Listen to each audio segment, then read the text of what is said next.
and other salon services. Kaya mga bossing, pagdating sa inyong gupit at salon services, huwag kumuha ng mga utusan. Dito tayo sa Master's Cut Barbershop. Puntahan ang kanilang tanggapan sa Tiramir Street, former Lapu-Lapu Street, Barangay Jangis East, General Santos City. O maaaring tumawag sa cellphone number 0919-09-89928. Master's Cut Barbershop. Tuna Exporters Multi-Purpose Cooperative. Tuna Exporters Multi-Purpose Cooperative. Niining panahona, lisod alang kanato ang manginabuhi nga walay kasiguruhan. Hilabi na, niining panahon sa krisis sa COVID-19. Busa ang ngayon gayon nga makasiguro kita sa atong paglahutay sa matag adlaw, inubanan sa mga pag-ampo ug sa tamang sa labaw makagagahon. Ang Tuna Exporters Multi-Purpose Cooperative 19 katuig na nga matinud-anong nag-amping sa tanang miyembro niini ana-ana sa mukabat 2,400 ka mga dedikado ug kuihan nga member owners ang kasamtangang malipayon na ginabuhi sa nagkalandaing kliyenteng kumpanya sa Temco. Pagpamatuod nga misubay gayud kini sa iyang misyon nga mohatag og gikalidad, epektibo ug kasaligan nga pagpanerbisyo sa tanang kliyente ingon man ang sustinableng panginabuhian alang sa tanan. Uban sa pag-uswag sa matag kinabuhi sa mga member owners, napatuman sa Temco ang iyang tumong nga makahatag og maayo, kasaligan ug matilud-anon nga pagpanerbisyo alang sa tanan niining giampingang kliyente. Busa igsuon aron kita makasiguro paninguha agayon nga makapambyembro sa Tuna Exporters Multi-Purpose Cooperative. Temco, serbisyo at benepisyo para sa mga miyembro. Yan ang Temco.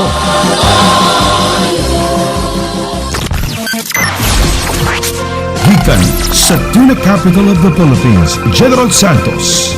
Nagsilya sa gikusgon ng 5,000 watts. Kini ang sibyaanan sa RPN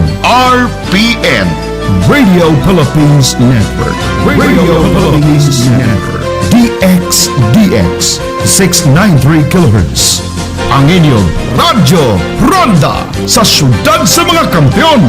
Live to the world pinaagi sa FB page karon mag-download na. Pinaagi sa Google Play ug Apple Store, YouTube ug Twitter. Alang sa mas ipakusgan nga mga balita, komentaryo, kasayuran ug kalingawan. DXDX Size 93 ang mas ipakusgan nga inyong Radyo Ronda. This station is now the ultimate power in the universe.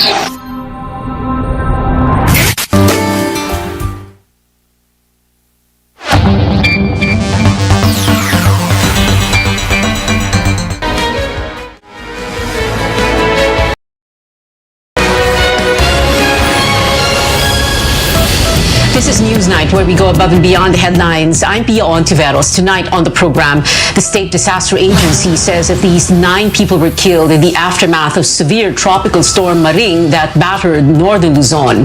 Shorter curfew hours take effect in Metro Manila tomorrow as COVID-19 cases decline in the region.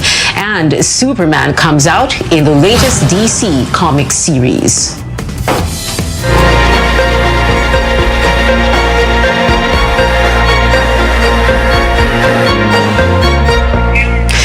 Severe tropical storm Maring battered northern Luzon, causing floods in several provinces. In La Trinidad, Benguet, chest-deep floodwaters almost submerged a vehicle. In Barangay Betag, strawberry farms were also not spared from Maring's wrath. In Gonzaga, Cagayan, the spillway overflowed, prompting the forced evacuation of residents along waterways. 14 towns in the province were flooded, while some areas, including those in Apayao, experienced power shortages. Meanwhile, strong winds toppled trees along the highway in La Union. Disaster officials continue to verify reports that at least 9 people from Benguet, Cagayan, and Palawan died in the aftermath of Maring. The National Disaster Risk Reduction and Management Council told CNN Philippines 2 others were injured in Cagayan, while 11 others are missing. Rescue operations continue. medyo nakakaranas pa rin po ng mga pag-uulan, although medyo umiigi na daw po dahil paalis na itong si Maring. Some of our rescuers po are having difficulties, lalo na dun sa area sa Narvacan. Medyo mabilis yung daloy ng tubig pero andun na sila sa site. Best effort po ang ginagawang rescue operations doon. Sinisigurado lang natin na hindi madidisgrasya pating rescuers natin. Malacanang says government agencies are monitoring the impact of Maring to provide proper assistance to those affected by the calamity. Aside from local governments, the Office of the Vice President has also deployed its own teams. Short taking effect tomorrow in Metro Manila. Shorter curfew hours taking effect tomorrow in Metro Manila as COVID-19 cases continue to go down. Metro Manila Council Chair and Parañaque City Mayor Edwin Olivares says instead of 10 p.m., curfew begins at 12 midnight and ends at 4 a.m. daily. Olivares explains this will also help in the economic recovery as more business establishments are allowed to operate. The Metro Manila Development Authority is also hoping for the easing of the alert level status in the region with the upcoming Christmas season. Based on Octa Research Group numbers, MMDA Chair Benher Abalos says the COVID-19 reproduction rate is now down to 0.61 on October 8, last Friday, from 1.25 on September 17. Everything is going down, even the hospital. That is why the mayors really are praying that the alert level would also go down. No? In fact, right now, ginagalawan na namin yung economy. No? Talagang full support kami rito. The Health Department reports 8,615 new COVID-19 infections today, with 236 more deaths and over 25,000 new recoveries. This brings the total number of cases to 2,683,372, of which over 82,000 are active cases. 3 laboratories failed to submit their data on time. The World Health Organization backs giving a third dose of the COVID-19 vaccine to select groups. It says another shot of Sinovac and Sinopharm vaccines should be offered to persons aged 60 and above, as well as those who are immunocompromised. The agency adds evidence shows a need for a third dose for those who had 2 shots of inactivated vaccines produced by Chinese manufacturers. In September, the WHO called for a moratorium on the distribution of booster shots. The Philippines' biggest vaccine stock is Sinovac with over 40 million doses. Vaccine czar Carlito Galvez had announced supplies are ready for the third shot of over 1 million medical frontliners. Now, business owners are concerned about whether they can comply with the mandatory 13th month pay to their workers. Tristan Nadalo spoke with both employers and employees in this report. Business groups are calling for easing of restrictions and downgrading of Metro Manila's alert level to help businesses recover from the impact of stringent lockdowns. Presidential Advisor for Entrepreneurship Joey Concepcion says some business owners are worried of not being able to fulfill the mandatory 13th-month benefit of employees due to limited operations and income. Concepcion adds that 30% operating capacity is not enough to cover all business-related expenses.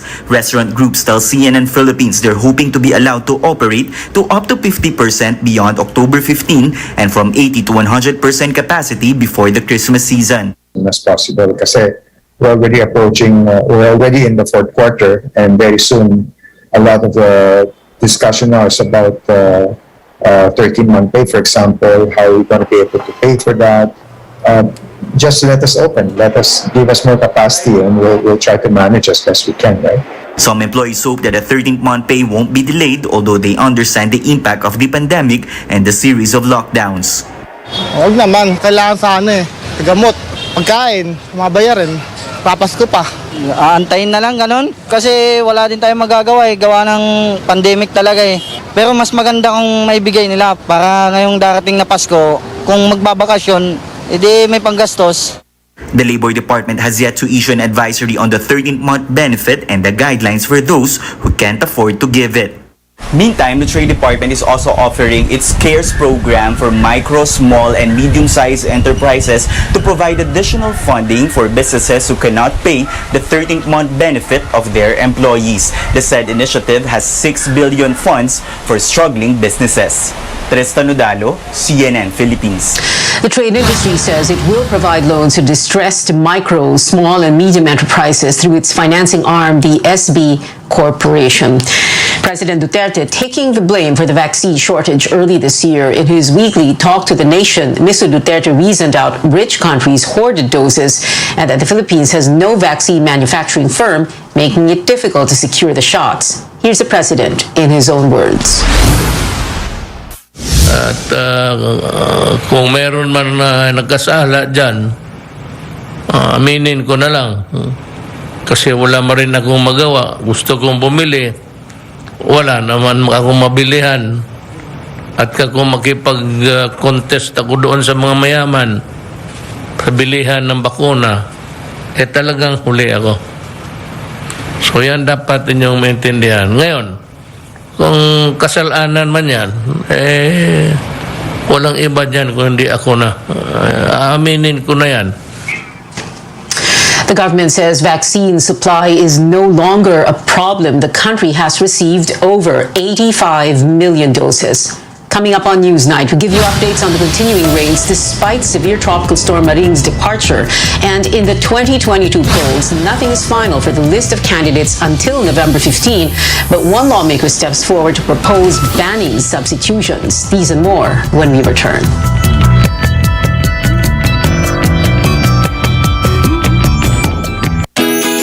Regent Mochi, your locally produced glutinous rice cake, comes in mango, green tea, ube, and assorted flavored packs. Regent Mochi Japanese-style glutinous rice cake by Regent.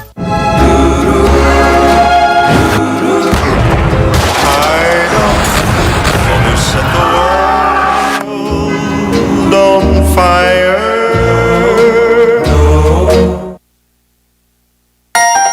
Pogino! Dahil yan sa vet-approved Nutri-Chunks Coat Shine. Brewed Active Boost and Prebiotics na pampalisto. Made with real salmon goodness and omega-3 and 6 for healthy skin and shiny coat. Kita naman, di ba? Listo, ganado sa Nutri-Chunks Coat Shine.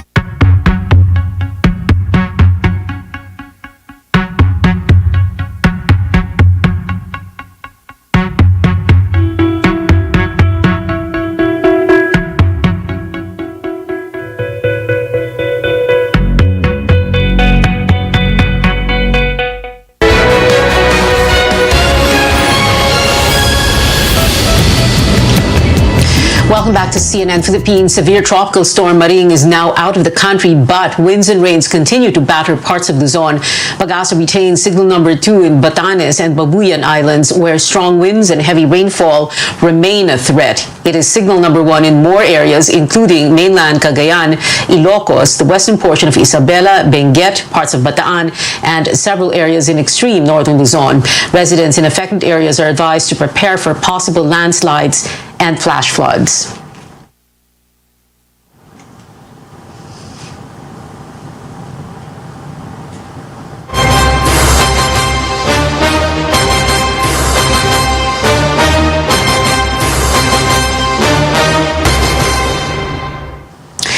House leader wants to scrap the substitution option for candidates of political parties. Deputy Speaker Rufus Rodriguez says substitution should be prohibited unless a candidate dies or gets disqualified before Election Day. The lawmaker also wants to bring back the rule on aspirants resigning or being deemed automatically resigned from their posts upon the filing of their candidacies. He laments some presidential hopefuls are just proxies, although he did not mention any names. Under the law, the Commission on Elections can only finalize the list of candidates after the November 15 substitution deadline. Rodriguez believes his proposal will put a stop to what he calls the manipulation and mockery of the poll process. At least 2 senators also want the Omnibus Election Code amended to prohibit substitution. They say the provision is being abused. Senate President Tito Soto says the provision should be, quote, removed completely, while Senator Coco Pimentel says substitution should be done for serious contingencies and not to field a, quote, fake candidate as part of a political strategy. Now, earlier presidential aspirant Senator Bato de la Rosa said he's willing to give way to Davao City Mayor Sara Duterte if she decides to run. CMD Secretary General Prospero Pichay denies the party fielded presidential and vice presidential aspirants as placeholders, but he says they're open to making Mayor Duterte their substitute standard bearer. Pichay earlier said their final bets won't be known until November 15.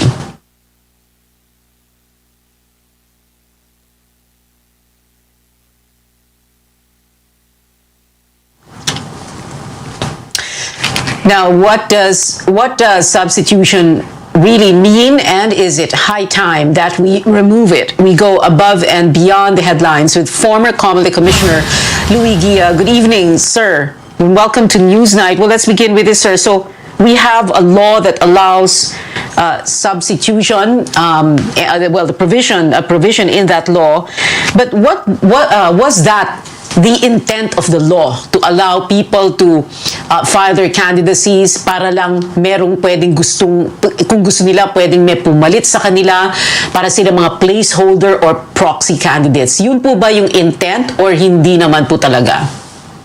Now, let's look at the law. The law is Section 77 of the Omnibus Election Code. No, the Omnibus Election Code was passed in 1985.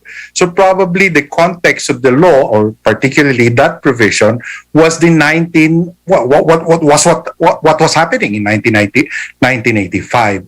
Now, when you look at the law even says that substitution for whatever reason, including withdrawal, can be done until midday of election day.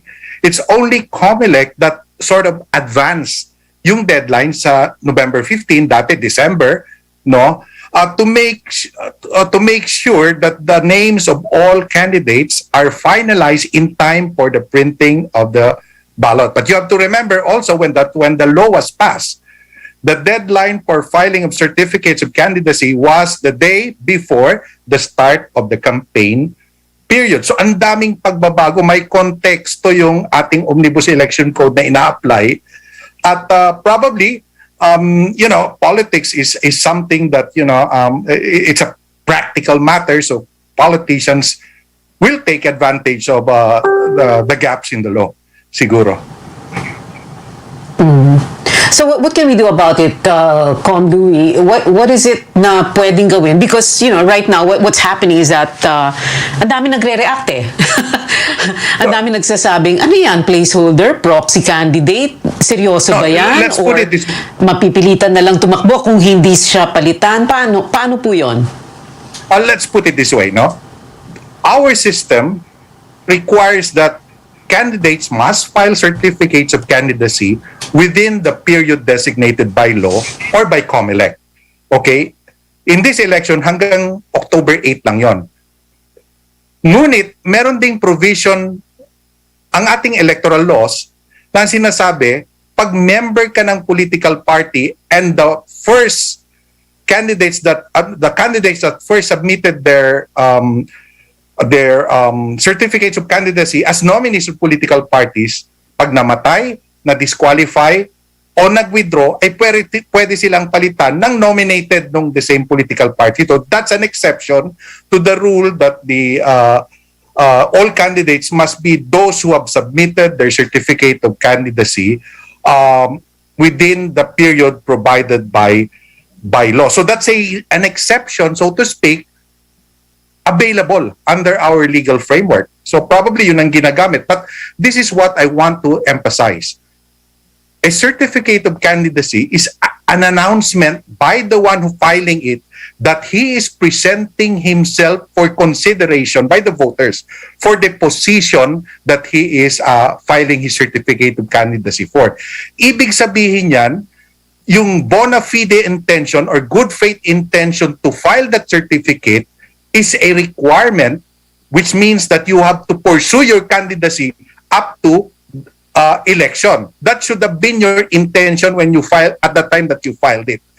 But when you say that you're filing it and you don't really have intention to run, then I think my position is that you're in danger of having your certificate of candidacy canceled as a candidacy filed by a nuisance candidate. Because Section 69 of the Omnibus Election Code is very clear. A certificate of candidacy that was filed without any bona fide intention to run is a nuisance candidacy and therefore should be cancelled or denied due course. A certificate of candidacy that is cancelled or denied due course means that the one who filed the certificate of candidacy has never been a candidate. Hindi siya pwedeng ma-substitute kung hindi siya kandidato. Well, two things there, Com Louie. We can't legislate intention or good faith, hindi po ba? So, it really depends on the person who's filing the COC. He's presenting himself or herself in good faith and allowing the voters na, tingnan siya na posibleng kandidato, pero meron palang posibilidad na hindi siya matutuloy.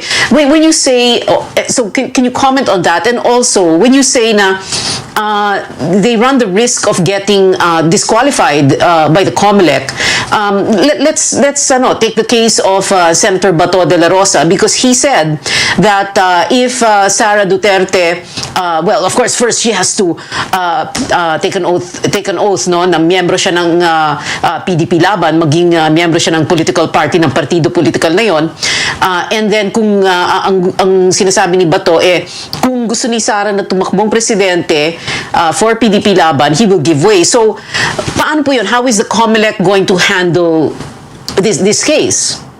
Well, yung petition, yung kwan kasi yung declaration as a nuisance candidate, dapat may proceedings yan. So, kung merong bona fide intention or what, or none, yun ay factual issue na dapat nililiti sa COMELEC. So, there has to be a proceedings before COMELEC that would consider, that might, consider an allegation that this candidate, yung nag-file ng certificate of candidacy, walang bona fide intention or ang purpose niya lang gawing mockery yung electoral process, no? So ganun siguro yung kailangan ipakita yan in a proceeding, and then COMELEC will then have to consider the factual the proof that are presented by maybe the petitioner, giving a chance to the one who filed the certificate of candidate to respond para masabi kung talagang meron siyang intention. Kaya medyo delikado yung minsan sinabi mong wala talaga akong kwan kasi gusto ko lang mag-play. Pag sinabi mo yung diretso, then there might, di ba pruweba yun? Na hindi mo talaga gustong maging presidente. The other issue here po, oo nga. Well, the other issue here po is that usually yung sinasabing nuisance candidates or mga peking kandidato, mga independent, walang political party, and then yung makikita mo naman, di ba, sometimes we have a parade of people who present themselves as candidates.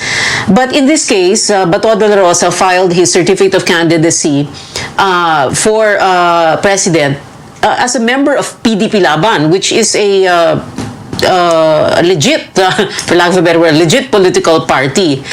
So, paano po yun? Well, kaya nga sinasabi ko, kaya theoretical yung sinasabi ko, no?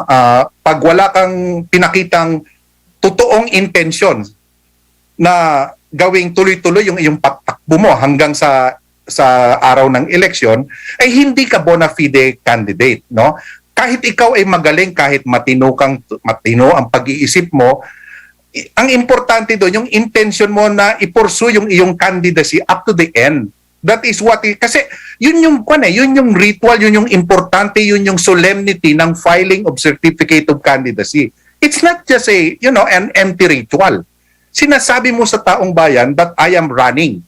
You should mean it that you are actually running. So, of course, mayroong presumption that when you file it, you mean na talagang gusto mong manalo at gusto mong tumakbo. Pero kung merong mga ebidensya na nagpapakita na wala yung intention na yon, walang good faith intention, then probably there might be a case there for you to be declared a nuisance candidate. In other words, bakit kayo magfa-file kung hindi pala kayo tatakbo? Former COMELEC Commissioner Luis Diaz, I'm sorry sir, we ran out of time, but yes. Ang sinabi ko, hindi ka pwedeng mag-file ng certificate of candidacy kung wala kang intention ituloy-tuloy yung iyong pangangandidato hanggang sa halalan. That's the basic import. Basic import of filing a certificate of candidacy. former COMELEC Commissioner Louis Guia. Sir, thank you very much for your time tonight. The waiting game is not yet over, at least until November 15th. As early as now, what are we expecting from the 2022 hopefuls? This and more tonight at 8:30. Join me on Politics as Usual, only here on CNN Philippines.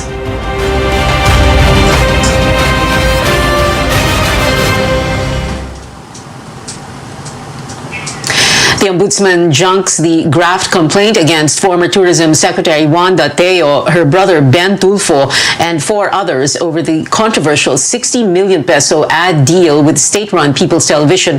The reason, lack of probable cause. Ombudsman Samuel Martirez says conspiracy cannot be established because Teo was, quote, not in any way privy to the contract between PTV and Bitag Media. Bitag is owned by Teo's brother Ben. In 2018, state auditors flagged the multi-million peso deal for the lack of supporting documents and conflict of interest. The former DOT chief resigned from her post amid the controversy. When we return, makers of the new Superman take a new direction to reflect the experiences of many comic fans. And K-pop fans bound to feel special today as another group makes it to the Billboard Hot 100. Details after a short break.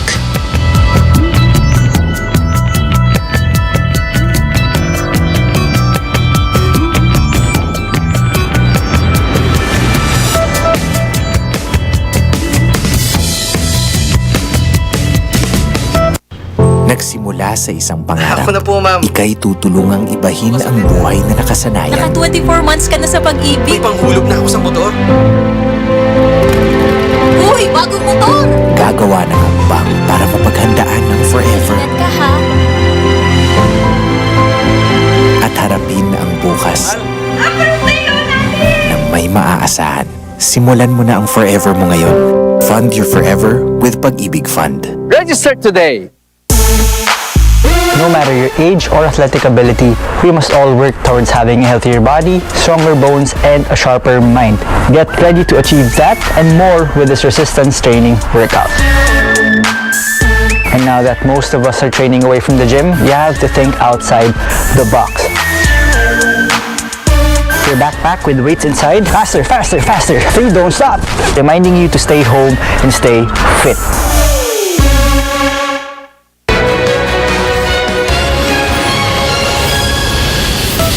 Welcome back. One giant conglomerate hoping to revive a historical and crucial waterway. San Miguel Corporation claims progress in its Pasig River rehabilitation project with a waste collection from the main waterway reaching thousands of tons. Chrissy Di Matulak brings us up to speed. During the wet season, flooding is just one of the many concerns of residents in Metro Manila. Traffic gets affected, and it becomes even more challenging for commuters who have to brave the busy roads. This problem can hopefully be solved soon after San Miguel Corporation successfully removed 54,000 metric tons of silt and solid waste from the Pasig River in just 3 months. Engineer Ben Ante, project engineer of the Pasig River cleanup, explains how removing trash can help with the flooding situation. By increasing the hydraulic capacity of the river by widening and deepening it, it will allow floodwaters to flow freely, hence avoid overflowing. The project is part of the much larger goal to clean up all major waterways in the National Capital Region and nearby provinces to allow water to freely flow into Manila Bay. This 2 million pesos initiative will aim to extract 3 million cubic meters of dredged material at 50,000 cubic meter per month in 5 years. Besides the Pandacan and Malacanang area, our next priorities are shallow and constricted waterways like C5 and Marikina Junction, wherein water disgorges from the Marikina River. Ante takes us through the process of segregating the waste material. After the dredged material is unloaded in a temporary stockpile, the solid garbage is then separated and dumped in a Department of Environment and Natural Resources approved sanitary landfill in Bulacan. The remaining soil undergoes laboratory tests to determine if it is safe to use for landfills in commercial, residential, and industrial development. So far, Ante says the remaining waste they've collected is safe to use for land development. Chrissy de Matulak, CNN Philippines. In entertainment, Superman is set to come out as bisexual in an upcoming comic series. DC Comics confirms that in the 5th issue of Superman, Son of Kal-El, lead character John Kent, Clark and Lane's son, falls for Jay Nakamura, a male reporter. Series writer Tom Taylor says this is so more people can see themselves in the most powerful superhero in comics. The Billboard Hot 100 continues to ride the Korean wave, welcoming another artist on the chart. This time it's twice. Following the likes of BTS, Blackpink, and Wonder Girls, they are only the 4th Korean music group to ever make it to the list. Their first English single, The Feels, placed 83rd this week. Fans celebrated the achievement with hashtag twice Hot 100 debut, taking to the top of Twitter trends earlier today. We get an update on a Star Trek Legends real-life space mission and a matinee idol taking on an iconic character. Here's CNN's David Daniel with the Hollywood Minute. Here's your first look at Timothy Chalamet as Wonka. The actor posted the pic on social media. The Charlie and the Chocolate Factory prequel is now shooting in London. Are you under control? Are you? No. Jessica Chastain leads an all-star cast in The 355, about 4 female operatives who band together to stop a mercenary from using a top-secret weapon. This is the first trailer for the globe-trotting adventure, which also stars Dion Kruger and Oscar winners Lupita Nyong'o and Penelope Cruz. The 355 hits theaters January 7th. And Mr. Shatner, looking this way, please. It'll be a bit longer than expected before William Shatner boldly goes where no nonagenarian has gone before. Windy weather forecast for Tuesday has prompted Blue Origin to bump the Star Trek Legends suborbital flight until Wednesday. Captain Kirk has waited 90 years to really go into space. He can wait one more day. In Hollywood, I'm David Daniel. We still have 74 days to go before Christmas, and that is it for tonight. I'm Pia Ontiveros for Newsnight, where we go above and beyond the headlines. See you later on Politics as usual at 8:30 p.m.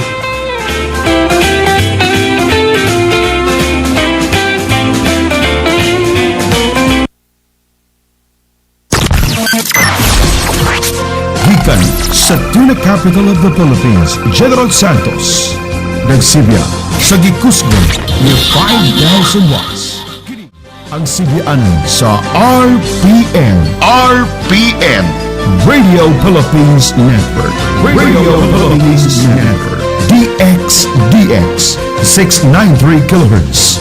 Ang inyong Radyo Ronda sa syudad sa mga kampeon. Live to the world, pinaagi sa FB page. Karon, mag-download na. Pinaagi sa Google Play o Apple Store, YouTube o Twitter. Alang sa mas ipakuskan ng mga balita, komentaryo, kasayuran o kalingawan. DXDX Size 93, ang mas ipakuskan ng inyong Radyo Ronda. This station is now the ultimate power in the universe.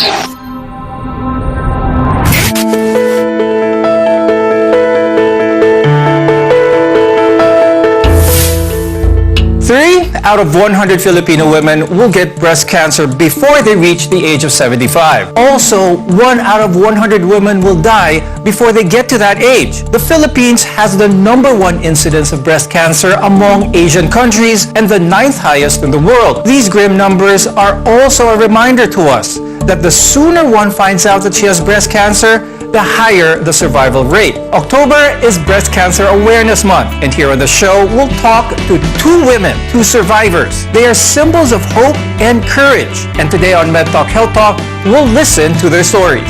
I'm Dr. Freddy Gomez.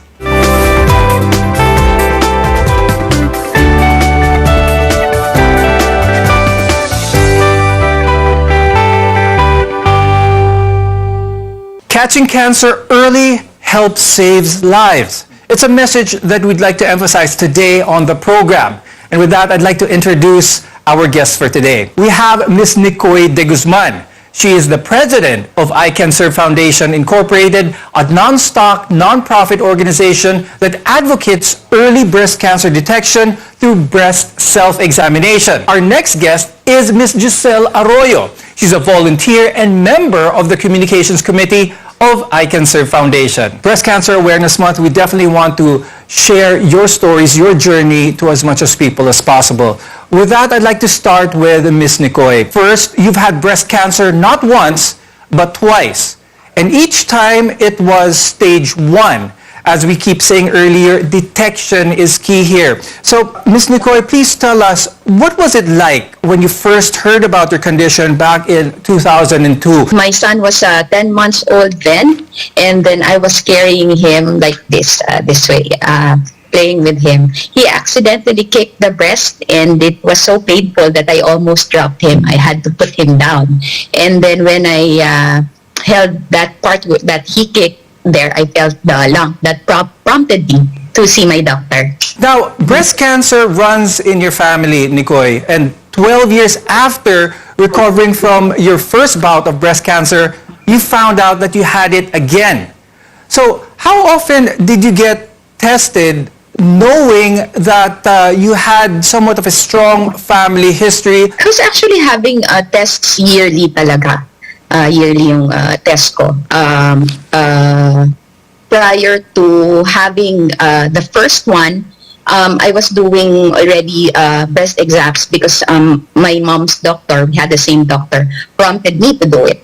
And then after that, after the first one, I was having it yearly also. Much like Nicoy, you have family members who have had breast cancer as well. And similarly, you also found a lump in your breast incidentally or by accident, so to speak. This was probably around 2017 and you were around 36 years old. I felt a lump when I was taking a shower, just through the normal course of scrubbing yourself with soap. I ran over it in my breast, and then I told my tita, who's also a breast cancer survivor and also very active with I Can Serve, and she's the one who told me to get a checkup right away. Was the thought of breast cancer being in the family ever talked about? Being aware of doing the checkups and stuff, it really didn't sink in with me because I was so young.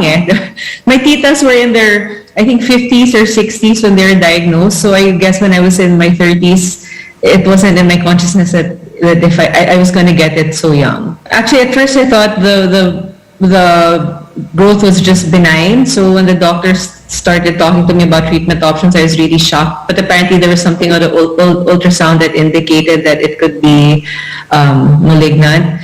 So my tita was with me during my appointment. Actually, another tita, not one of the ones with history.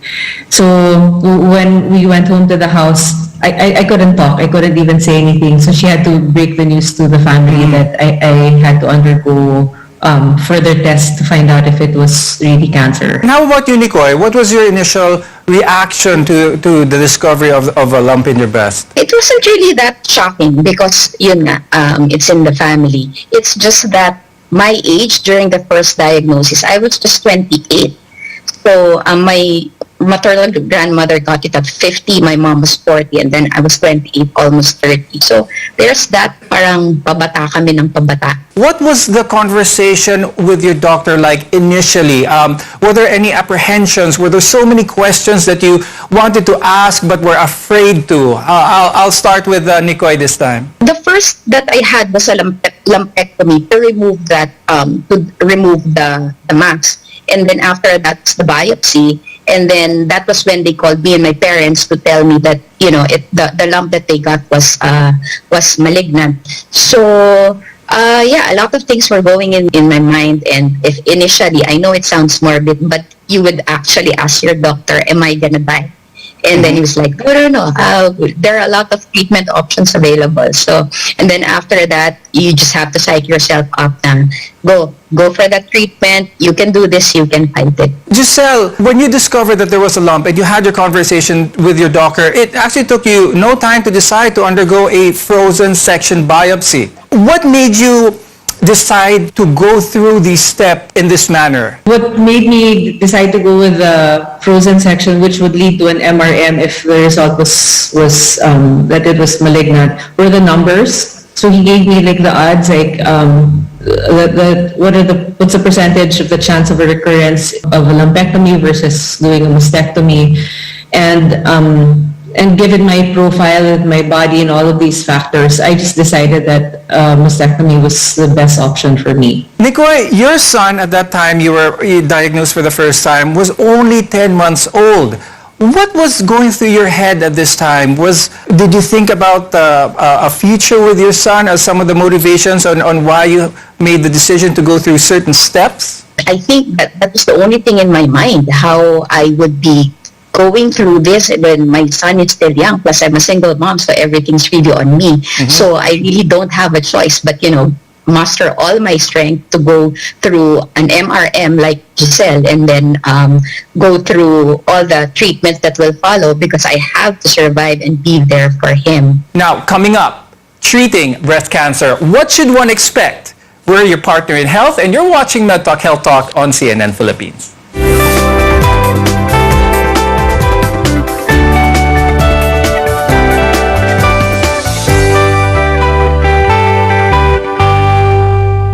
DXDX General Santos.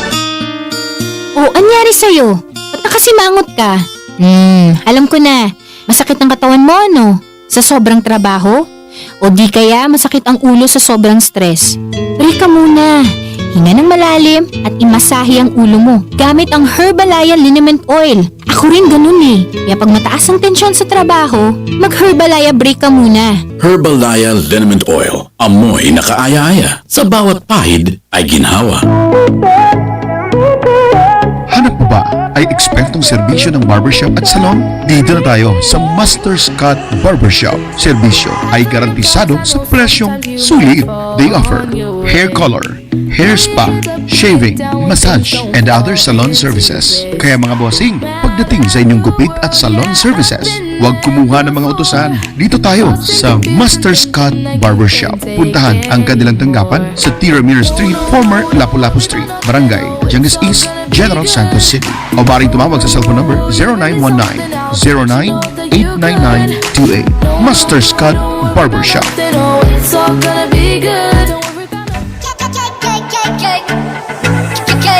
Ikaw ba nagapangita og customizing cake sa inyong matag okasyon? Para sa mga katawan sa glan og Jazz Jose Abad Santos, ani-ana ang maayong balita og solusyon sa imong gipangita. Edsoy's Cake Shop. Edsoy's Cake Shop. Ang Edsoy's Cake Shop naga-offer kaninyo og birthday customizing cake, wedding customizing cake, anniversary customizing cake, ug uban pa. Para sa dugang impormasyon, pwede usab kamo mo follow sa ilang Facebook page, Edsoy's Cake Shop, located at Purukpangi, Barangay Big Margos, Glan, Sarangani Province.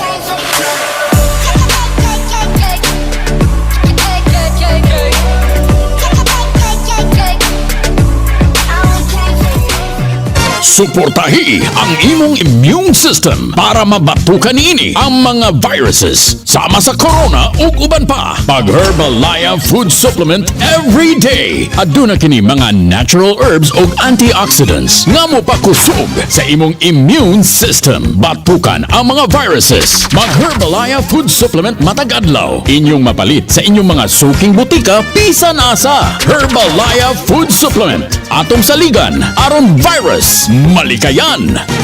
Mahalagang paalala, ang produktong ito ay hindi gamot at hindi dapat gamiting panggamot sa anumang uri ng sakit.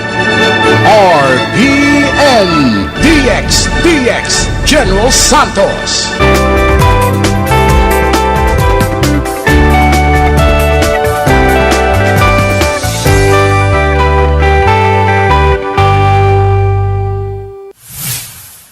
The most common invasive cancer in women, and it's also the second leading cause of cancer death in women after lung cancer. That's why early detection is key.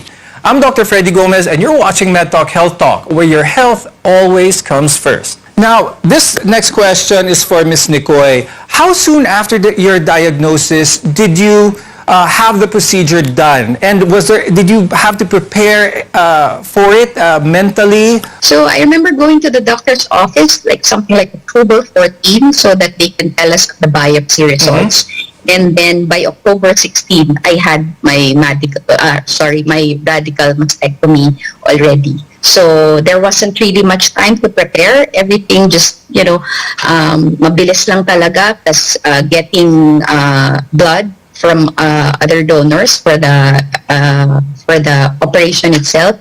But other than that, there wasn't really much time to prepare. And there's a big difference dun sa second diagnosis ko, 12 years after, because that one with no biopsy results, the moment I felt the lump, I just knew I had to get my radical mastectomy right away. Were there times where you wished that you'd have more support than there was at that time? I think I was really fine because again, having it in the family, I grew up seeing my mom with just one breast, and there weren't really much issues.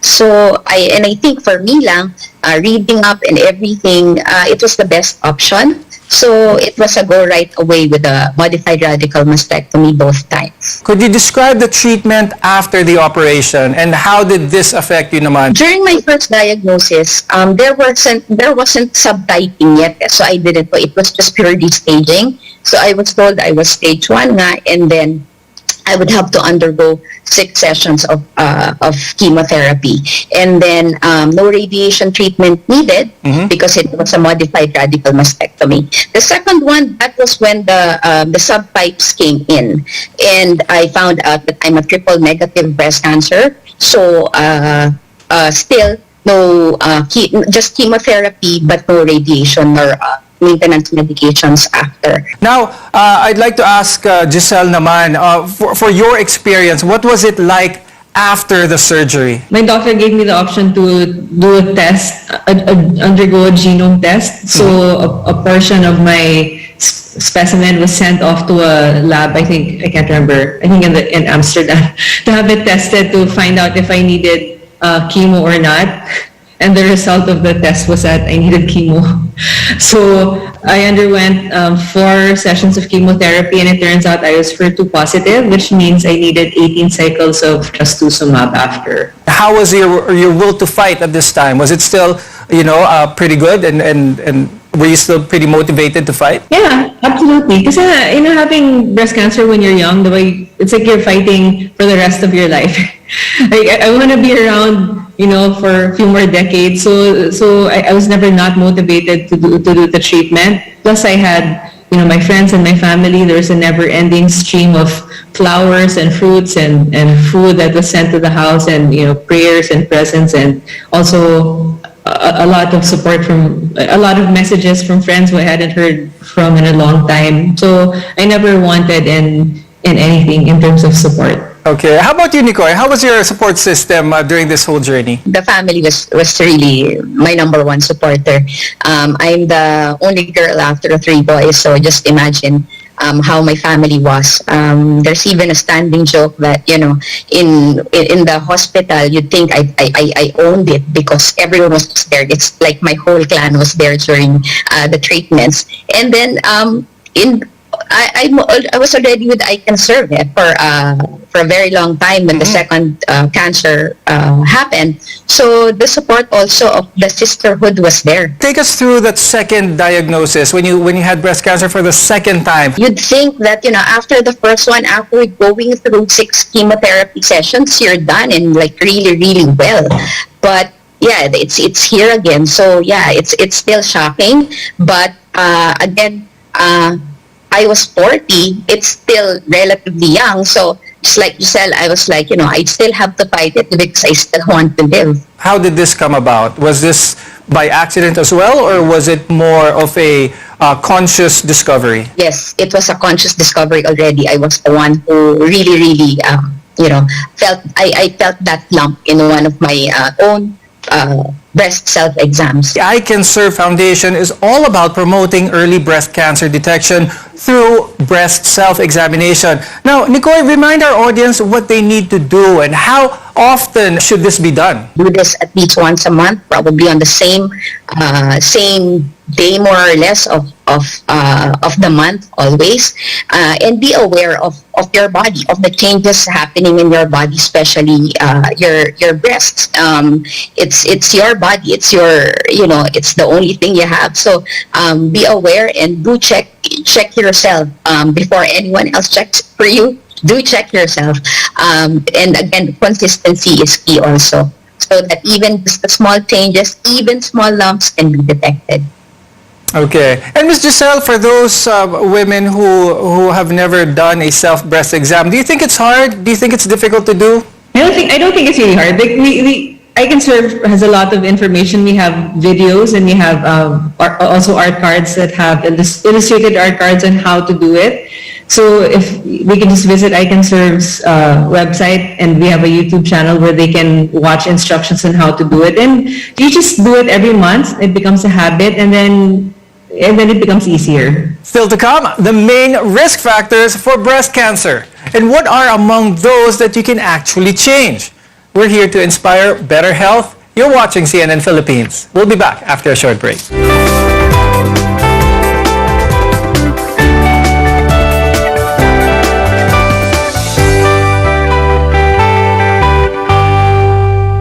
DXDX General Santos. O, anyari sa'yo? Ba't nakasimangot ka? Alam ko na. Masakit ang katawan mo, ano? Sa sobrang trabaho? O di kaya masakit ang ulo sa sobrang stress? Break ka muna. Hinga ng malalim at imasahe ang ulo mo gamit ang Herbalaya Liniment Oil. Ako rin ganun eh. Kaya pag mataas ang tensyon sa trabaho, mag-Herbalaya break ka muna. Herbalaya Liniment Oil. Amoy nakaaya-aya. Sa bawat pahid ay ginhawa. Tuna Exporters Multi-Purpose Cooperative. Tuna Exporters Multi-Purpose Cooperative. Niining panahon na, lisod alang kanato ang mga nabuhi nga walay kasiguruhan. Hilabi na, niining panahon sa krisis sa COVID-19.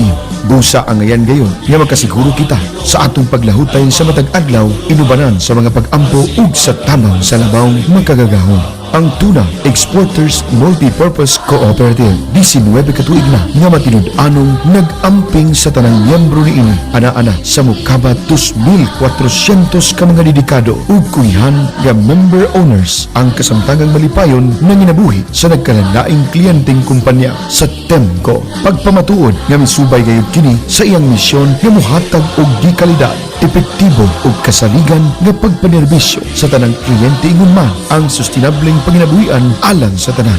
Uban sa pag-uswag sa matag kinabuhi sa mga member owners, napatuman sa Temco ang iyang tumong nga makahatag og maayo, kasaligan ug matinud-anon nga pagpanerbisyo alang sa tanan niining giampingang kliyente. Busa igsuon aron kita makasiguro paningo haagayon nga magkapambyembro sa Tuna Exporters Multi-Purpose Cooperative. Temco, serbisyo at benepisyo para sa mga miyembro. Yan ang Temco. Ang Boses ni Juan 2021 ay hatid sa inyo ni Mr. Eugene Tata Alzate. Mr. Eugene Tata Alzate ng Glan Sarangani Province. Suportahi ang imong immune system para mabatukan niini ang mga viruses sama sa corona ug uban pa. Pag Herbalaya Food Supplement every day. Aduna kini mga natural herbs ug antioxidants nga mopakusog sa imong immune system. Batukan ang mga viruses. Mag Herbalaya Food Supplement matag adlaw. Inyong mapalit sa inyong mga suking butika bisan asa. Herbalaya Food Supplement. Atong saligan aron virus malikayan. Mahalagang paalala, ang produktong ito ay hindi gamot at hindi dapat gamiting panggamot sa anumang uri ng sakit. RPN DXDX General Santos.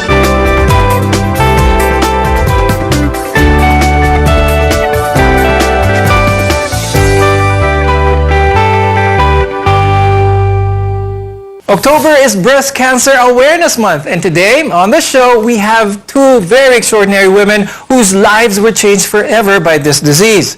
And they're here to remind those of you who are watching that early detection can save lives. It's good to have you on the show today, Nicoy de Guzman and Giselle Arroyo. Both are from I Can Serve Foundation. I'd like to ask Giselle, were you extra mindful of your lifestyle? You were very fit when you first found out that you had breast cancer. I would say I was decently fit. I wasn't super fit. But after I've become more conscious of exercising 3 to 4 weeks for at least an hour, even though I don't really enjoy doing it, I force myself to do it because I know it's part of prevention and having a healthy lifestyle. I also avoid, I've never been a smoker, So, like maybe in my whole lifetime, I've had less than a pack of cigarettes, but since having cancer, I haven't had a single one, and I don't drink alcohol anymore. Now, Nicole, in between the first and the second time that you had breast cancer, was your lifestyle affected? Your regimen, the kind of food you eat, the amount of exercise you take, was there a big difference? I've been physically active ever since getting into many sports. So I guess for me, it was just really genes catching up with me, the family genes catching up with me. But up to now, I've been, I think I can say, more intentional with my fitness regimen. I'm a certified instructor for various disciplines. And for me, it's a simple thing of practicing what you preach. Now, I'd like to ask Giselle, for those who are afraid, a lot of Filipinos oftentimes are afraid of the news that they may get if they undergo a test or if they go see a doctor. What can you say for those who are like that? What kind of courage can you advise for them? For those who are afraid, the message you want them to know is that breast cancer is not a death sentence. It's very treatable. The earlier you find it, the better your chances are of beating it. And it's a journey that you'd never have to go through alone because, there's so many women in the Philippines, thousands of us who've been through this and we've all survived it and we're all doing well. So it's not a journey that you have to go through alone. There are many options available and it's something that can be overcome. Now, Nicole, what is your best advice for girls of all ages who may be afraid, or maybe afraid of the thought of breast cancer? What's your best advice for them? Still, early detection is the best protection. And again, be aware of your body. Listen to your body and be aware of the changes. And don't be afraid to see your doctor and have yourself checked. And if there are tests that you'd have to go through it also. Again, there's that possibility that the lump or whatever there isn't malignant. Cancer is not a death sentence. Plus, the nature of the Filipinos, we are just so supportive of each other. There's always a family member, a friend, a colleague who's willing to help you and listen to your story. So don't be afraid. Plus, I can service there also if you need further information. Early detection is your best protection. And with that, I'd like to thank Giselle Arroyo and Nicole de Guzman for joining us today. We're inspired by your strength, your courage, and your wisdom about breast cancer. I'm Dr. Freddy Gomez, and thank you for watching.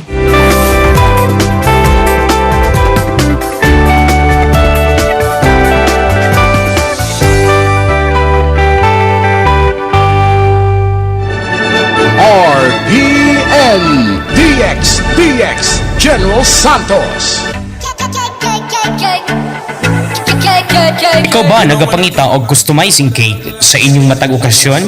Para sa mga katawhan sa glan og Jazz Jose Abad Santos, ani-ana ang maayong balita og solusyon sa imong gipangita. Edsoy's Cake Shop. Edsoy's Cake Shop. Ang Edsoy's Cake Shop naga-offer kaninyo og birthday customizing cake, wedding customizing cake, anniversary customizing cake, ug uban pa. Para sa dugang impormasyon, pwede usab kamo mo follow sa ilang Facebook page, Edsoy's Cake Shop, located at Purukpangi, Barangay Big Margos, Glan, Sarangani Province.